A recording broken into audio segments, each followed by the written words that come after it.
Nasiruddin Patwari NCP নেতা, তার যে একটা বক্তব্য ভাইরাল হয়েছে 50 থেকে 100টি আসন বিএনপি পেতে পারে, এই বিষয়টাকে অনেকেই নাসিরউদ্দিন পাটোয়ারিকে হাস্যকর হিসেবে দেখছেন।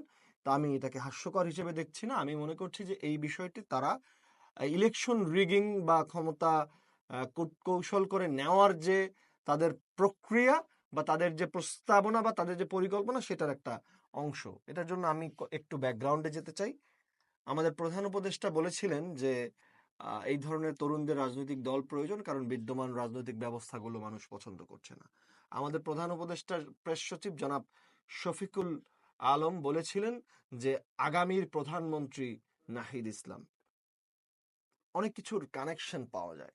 এই কানেকশনগুলো কিভাবে এনসিপির পক্ষ থেকে অবিরতভাবে বর্তমান নির্বাচন কমিশনের বাতিল চাওয়ার জন্য বলা হচ্ছে।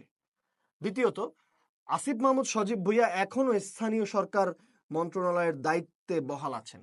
এমনও হতে পারে যে তিনি পদত্যাগ করবেন না।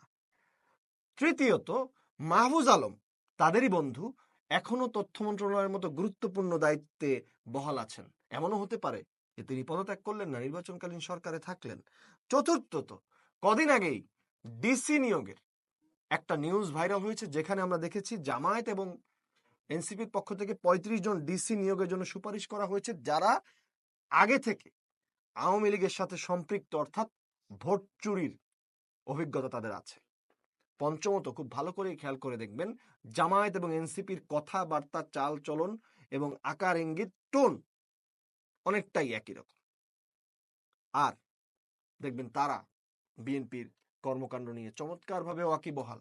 সো এই যে প্রধান উপদেষ্টার সাথে জনাব তারেক রহমানের বৈঠক, এটা নিয়ে যে অতি উচ্ছ্বাসী না হয়ে এবং এই বিষয়গুলোকে আমার মনে হয় আরো আগে থেকেই এটা নিয়ে সচেতন থাকা উচিত ছিল, কিন্তু এখনো সময় চলে যায়নি। আমার মনে হয় যে এখনো বিএনপিকে সচেতন হতে হবে যে এই বক্তব্যগুলো, এগুলো কোনো সাধারণ বক্তব্য নয়। কারণ এনসিপির অন্যান্য নেতাকর্মীরা এই বক্তব্যটাকে সাপোর্ট করছেন, তারা এটাকে তারা এটাকে জাস্টিফাই করার চেষ্টা করছেন। So they have some plan and we need to be careful.